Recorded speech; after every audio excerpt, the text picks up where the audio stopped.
I often get asked why I enjoy Sagrada Reset so much by people who obviously are not going to watch episodic videos on a series that they obviously drop. And to explain why I enjoy Sagrada Reset in like a one cohesive sentence is more or less impossible because there's so many aspects I really enjoy about the series. And one such aspect is how it can take such a topic such as loneliness and turn it into something so beautiful and kind of heartwarming all at the same time, which is exactly what episode 15 does this week. Not only is this the most intriguing episode I think of the series, but it's also my favorite, mainly because this arc has been so interesting with what they've been doing with the dream world, having basically Eden and what it seems like, even the creator herself, makes it seem like this is paradise where everyone would want to go, but at the same time, the beast that always haunts the streets at night is her locked away realizing that this isn't what she wants to be free, she wants to have someone by her side. And then we also, on the other side of the spectrum, have this old man who just constantly says he wants to be alone, he wants to write his scripts, he wants to be alone,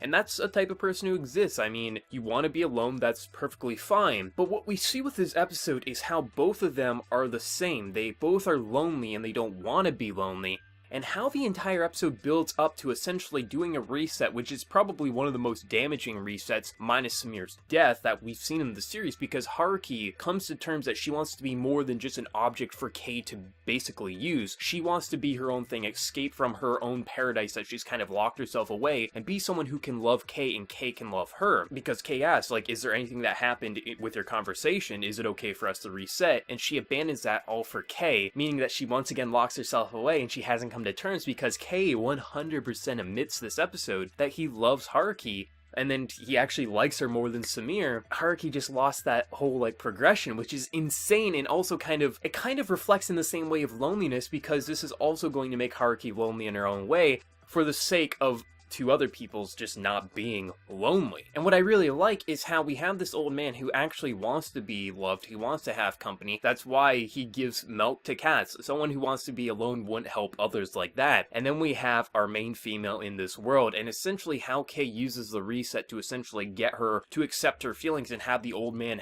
like pretty much reach a helping hand. I thought it was so beautiful to see two people who were so lonely come to terms and kind of find each other to kind of get over their loneliness in a lot of ways, and everything that happened with Kei, Haruki, and Samir was just absolutely amazing. I really think Sagrada Reset is the underdog of the past couple of seasons, because so many just saw it as kind of blank and just dull dialogue, but right off the bat I saw something really impressive with this series, that it was going a route that not many anime would go, making it very complex with its dialogue, and sure, you could call it dry and basic with its presentation, but it was all to build up to something so goddamn magical, and I have been loving this series every single week. There's only been a couple of times, like the Haruki focus episode, that I thought it was just mediocre. This series has just been blowing me away. I've absolutely loved it, and I think how they used the concept of loneliness and how they use this arc was easily the best arc we've seen in the series, and the next arc seems to also be a 4-part episode, or a 4-part arc, and I can't wait to see what they do with that and how ultimately this series is going to conclude. And ultimately, with the effects of this reset, we lost the Haruki development, and Haruki is the one who suffers the most through these resets, because unlike Kei, she can't remember what she does, so she, for Kei's sake, is losing development and losing part of herself. Also, Kei can solve these issues,